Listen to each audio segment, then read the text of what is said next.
Good morning. It's a very great pleasure and a great privilege to be invited to be part of this extremely important consultation. I want to wish you well for today's discussions in the hope that there will be clarity, honesty, and courage in all that's said, and that what is said and reflected on will feed into the mainstream life of our church, which is so troubled by the issues that we're looking at today.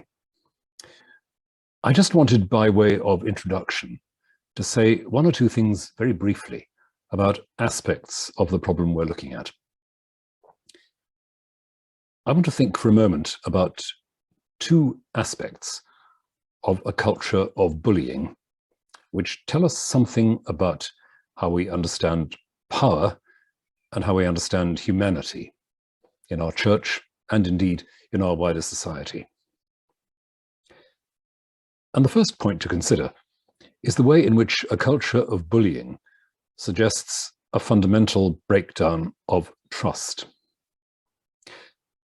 Obviously, a culture of bullying erodes trust in those who are receiving instructions or who are under authority. But it also, and perhaps equally significantly, suggests a lack of trust on the part of those in authority in those that they're working with. Authority without trust is authority which constantly is eroded and undermined by different kinds of anxiety, the fear, the pressure, the need to get things done and to take shortcuts. And an authority that doesn't command trust is, as often as not, an authority that doesn't show trust.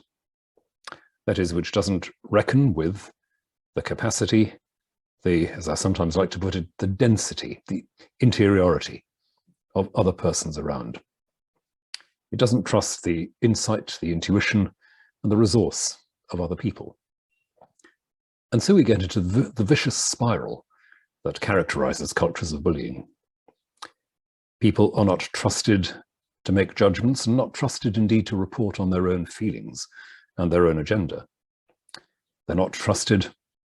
They're pushed, harassed, made to feel inferior or marginal, damaged and wounded and undermined. And so their trust in the authority exercised is taken away. And we get into that, as I say, that vicious spiral which so characterizes a lot of our life in the church and in many other organizations besides. We need, therefore, to understand a bit of the importance of trust within the exercise of authority. A trustworthy authority is an authority that trusts. A power that is being exercised needs to be something that recognizes the power in us. And something of that mutuality, it seems, is one of the things we ought to be reflecting on and working for in our community. And the second dimension of this, which obviously relates to it, is that, as often as not, a culture of bullying is a culture in which authority is unwilling to learn.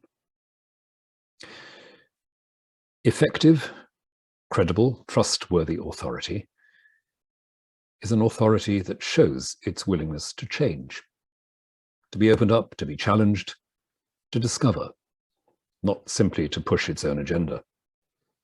And I think here of the language used in the rule of St. Benedict about how authority is to be exercised within the monastic community.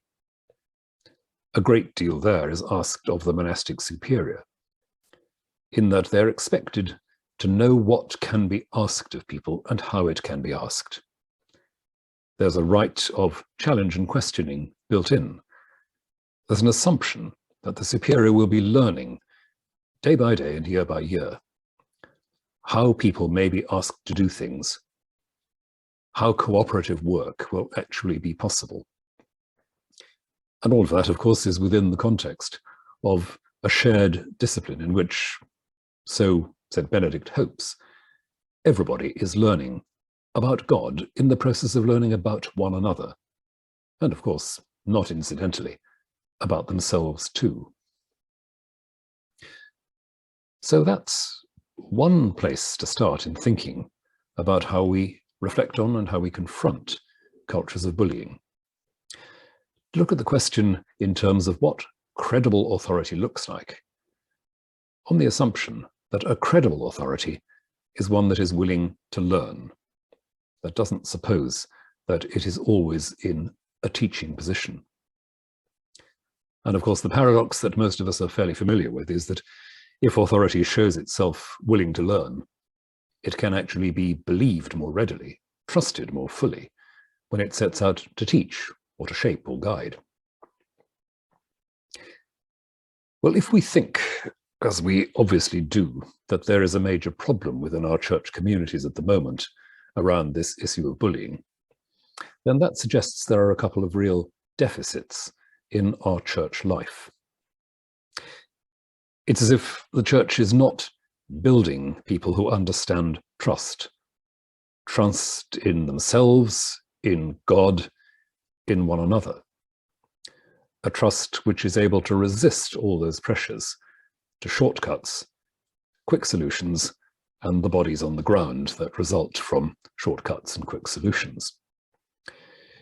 Is the church then building people who are characterized by that sort of fundamental trust in who they are and who their neighbors are?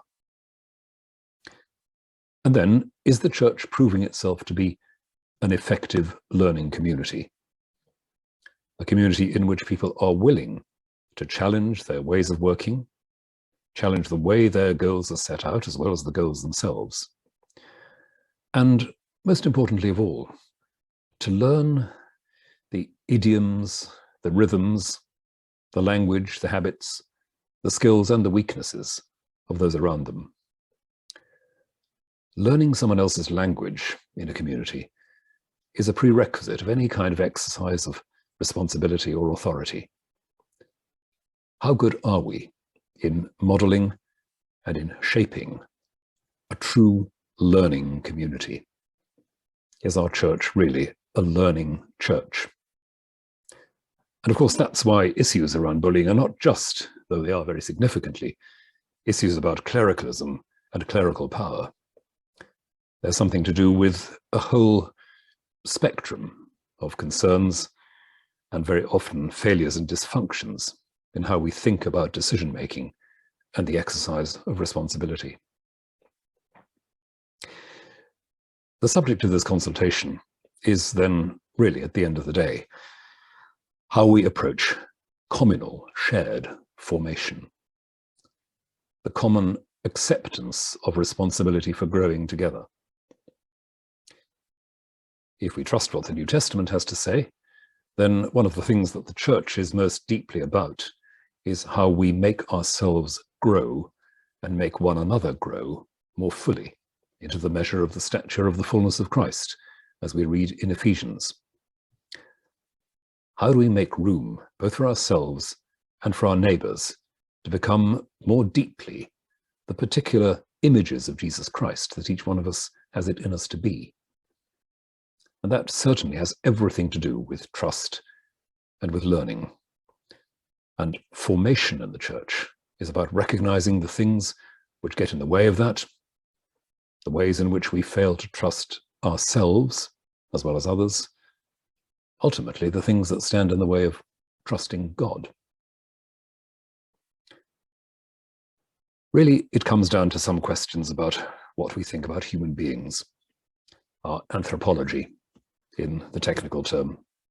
What sort of people are we becoming? What sort of people do we seek to become in the Christian community? It's no use setting out the goals and the agenda of a Christian community without building into that the kind of people we become in the process of realizing those goals, bringing that agenda to pass. Because to achieve goals while becoming the sort of person we'd rather we were not is not, I suspect, quite what the body of Christ is about. In a society which is much beset by anxiety and mistrust, where skepticism and cynicism about authority prevail at every level for very understandable reasons indeed, our own countercultural identity as a church matters more than ever. We need, with some real urgency, to think about the kind of people we are becoming in the church. Particular issues about patterns of decision-making, the organization of the church, all need to be thought through under this rubric. What kind of human beings are we nurturing and growing in the church? What sort of responsibility are we taking for becoming this sort of human being rather than that? And does that include real hard thinking and real hard work about trust and about growth or learning? All of us who've exercised authority and responsibility in the church will be, I hope, bitterly aware of the specific failings in our own exercise of these things and in our own practice. The only excuse, really, that somebody like myself has for saying anything into a consultation like this is, I suppose, the consciousness that there has been some learning, there has been some experience of learning to identify where and how things go wrong, and some forced confrontation with those areas of the self, myself, where fear, mistrust of self and others, and an impatience with learning the language of others, where all those things have come to light. We know what those things look like. We know, I hope, what it looks like when things go wrong. Our response mustn't be just defensive denial. It must be an attempt to go deeper into how we shape ourselves and one another into something to do with the likeness of Christ. So my hope and prayer for today is that that will be something that comes through in the discussions, in the sharing that will take place. Bits of it, I'm sure, will be difficult and will be costly for people in very different parts of the map. But it's vital for us to get away from the different kinds of cultural slavery that bind us in to the destructive habits of a culture which is so fearful and so cynical all at once. As the body of Christ, we really ought to be able to do better. So I hope that today will help us do just that, to understand more fully, to do better, to build trust, to learn something. God bless all your discussions. Thank you again for allowing me to be part of this.